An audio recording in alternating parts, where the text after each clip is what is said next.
present for you guys tonight. Really excited about this. You know, in recent meetups, for those of you guys that haven't been to them, we've had remote experts joining us via Skype. Well, tonight, it's not any expert, it's the expert, and he's not remote, he's here. I'm really thrilled that Eric Ries is joining us this evening. As you guys know, Eric is a successful entrepreneur. He's the driving force behind the Lean Startup movement. And as I hope we're going to have a chance to talk about more later, he's a man on a mission to figure out how to make entrepreneurship actually a manageable activity. So before we jump into that, though, I have a couple administrative announcements. This is an excerpt from Eric's forthcoming book, The Lean Startup. You guys all should have received a copy of this when you came in. If you didn't, please grab it on your way out. We have plenty of copies. This is slated to be published on September 13th, and you guys are all at the front of the line to get that when it's published. The galleys, you may have seen this on Eric's blog, the galleys were just sent to him, and I know that he's feverishly working on editing the manuscript. Actually, I think he may be doing that backstage right now. So you'll get you guys will get this as soon as it's published.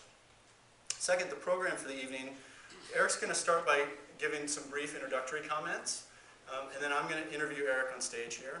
Following that, we're going to have a brief intermission, and then we're going to do something we've never done before. We're going to do what we're calling speed consulting. We're going to have two local entrepreneurs and business owners join us on stage, and they're going to describe their situation, and then Eric is going to give them some advice on the spot. So I'm looking forward to hearing that. Those two business owners, one is John Cronin. He's the CEO of PLP Digital Systems. I don't know, John, where? John, not here yet. Oh, there you are. Cool. Hey, John. And PLP has been around for 20 years, so I'm really looking forward to hearing how they're trying to implement Lean Startup inside their company. And then we also have Portman Wills, who's co-founder of Join the Company. Portman, where are you? All right.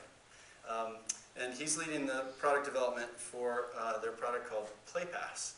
So looking forward to hearing Eric's feedback for both of them.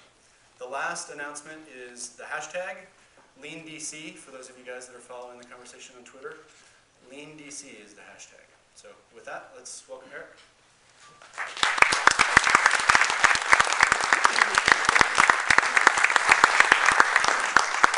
Everybody, thank you for being here. Thank you for braving what I assume was a life-threatening monsoon. I grew up in California, so that kind of thing doesn't just happen, and then everyone acts like it's normal. I'm like, what is happening? So thank you for being here. I want to correct one thing that Patrick said. Thank you for the introduction, Patrick. I appreciate it. He said that I was the driving force behind the Lean Startup movement, which really could not be less true. You guys are the driving force behind the Lean Startup movement.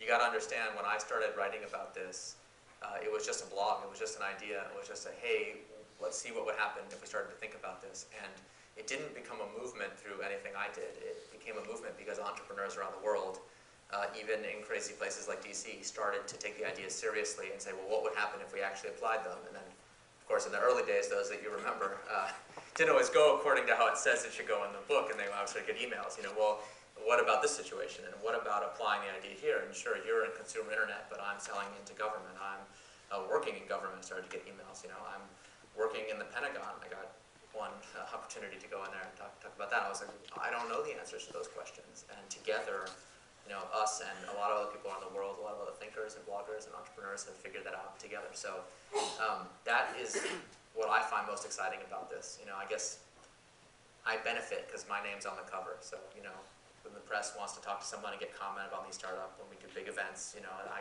really, pretty fun, I admit it. Get to be part of that, get to be the figurehead, get to be the face of it, but I don't get confused. I don't want you guys to get confused about what's really going on here. We have a unique opportunity, I think, in history to change the practice of entrepreneurship for the better. This is probably the best time in history to be an entrepreneur. There are more entrepreneurs operating today in the world than I think at any previous time in history. And we're still using legacy ideas about how to do entrepreneurship, and so the failure rate is really embarrassing. And I think we can do something about that, but it's going to require more than just talking about it, more than just thinking about it. It's going to require people to put these ideas into action and discover the rest of the iceberg, because what we know right now about entrepreneurship, I really believe, is the tip. just started to begin to create a science of entrepreneurship. But when people look back on this time, decades from now, they're going to laugh at us. We're going to seem quaint. The way that when we look back at early 20th century people who were trying to run things as simple as factories and didn't know how to manage them, we find that quaint. So we're at the very beginning of something that I think is really exciting. And so I want to thank you for being part of it. Thanks for coming out. And I'd like this as much as possible to be a conversation. So I said before, I do the big interviews, I get to speak to all kinds of different crowds and do the big public events.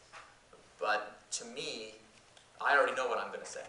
So I hear my own voice just fine, plenty, and I'll fill whatever silence is available. Those of you who know me have noticed that phenomenon. But I really would like to talk to you guys and have a conversation about where are we going? What is this about? What is it that we need to know about entrepreneurship? So I encourage you to tweet and interrupt with questions at any time. Just yell them out, or I don't know if we have some orderly procedure, in which case you may follow that if you prefer. But I know I have a room full of entrepreneurs, so it's like, everybody follow the rules. Yeah, it's hysterical. So I won't even try that. I don't know if you guys have noticed, but entrepreneurship is cool all of a sudden. Anyone notice that? It kind of happened very suddenly. All of a sudden, entrepreneurship is like all over the movies and TV, and it's really exciting. And there's this crazy bubble, and easy riches are being made by all kinds of ridiculous people. And so, I don't know. I feel maybe contrarian by nature. I feel like it's always important to remember that, first of all, entrepreneurship is not cool. I don't have to tell you guys. The actual practice of entrepreneurship is actually extremely boring. I know you're not came for an exciting talk about entrepreneurship and the future of it, but really the stuff we need to talk about seriously here in this room, especially more than any other place, is the really boring stuff. So how many people saw The Social Network? Just a quick show of hands. Yeah, everybody. Anybody notice an eerie similarity between The Social Network and another great classic movie, Ghostbusters? Was I the only one that is obsessed with this topic? I guess it was only me. Well, both The Social Network and Ghostbusters are, if you remember, entrepreneurship movies. You guys remember Ghostbusters, right? Like, what is the movie about? Like, yes, there's some, ghosts and special effects and stuff, and they have to get Zool in the end. But the actual plot of Ghostbusters primarily involves these, 5 guys trying to create a business. We all know all the things they did wrong, right? They had this great new technology, and they blew all their money on this cool building and renovating it. Remember that part? And then they're literally almost out of money when their first customer finally walked in off the street. And talking about being in the right place at the right time. If Zool invaded New York a year later, Ghostbusters would have been broke, so they just barely made it. And what's so great about Ghostbusters, same as Social Network, right? Act 1 of the movie is always the same in an entrepreneurship movie. Same in the magazine, same in every story, What happens in Act 1? We meet the plucky protagonists. We learn about their character strengths and defects, which will turn out to be important later. We obviously learn how they had their brilliant idea and why it's such a great idea. And then we enter Act 2, same in Social Network and also in Ghostbusters. It's exactly the same. It's called the photo montage. During Act 2, it's usually about 2 minutes long. We go from shaking a hand with the first customer to pounding on some keyboards or zapping some ghosts or whatever. It's like no dialogue in Act 2. Nothing to talk about. We don't have a transcript of what's happening. We just see the kind of overview of all these cool things happening. And the end of Act 2 is always the same, people on the cover of magazines. And if you recall Ghostbusters, they're literally on the cover of every magazine. So Act 2 is 2 minutes long, and then we go to Act 3, the really interesting part of the movie, which is, of course, how do we divide up the spoils and deal with the rigors of success, who sues who, and, of course, what happens to Zool and the Stay Puft Marshmallow Man. So what is it about entrepreneurship movies that we spend all our time in Act 1 and Act 3? And I think the answer is that those are the really exciting and sexy parts of entrepreneurship. How do you come up with a great idea? How do you assemble the all-star team? How do you have your breakthrough technology? And then, of course, how do you divide up the spoils? How do you deal with success? I know you guys spend a lot of time thinking about how you're going to deal with the rigors of success when it finally comes. What are you going to spend the money on? What will your philanthropic foundation? What will the strategy be? The really important problem, how do you maintain friendships now that you're rich and famous? I know, these are serious and interesting problems. And what happens during the photo montage? My opinion, my belief, is that every decision of significance, everything that matters about entrepreneurship, everything that actually determines the outcome of startups happens during the photo montage. And the reason it can't be in the movie, the reason it has no dialogue, is because it is unspeakably boring. Okay, what is in the photo montage? It is product prioritization meetings. Okay, you guys have been in product prioritization meetings. Does that seem like the stuff of movies to you? No, thank you for answering my question. Right, product marketing is probably the most boring thing that human beings have ever done in history. And yet, the fundamental challenges we have as entrepreneurs are, well, what products should we build, and in what order? What features are critical? How do we tell if we're making progress? Which customers should we listen to and which to ignore?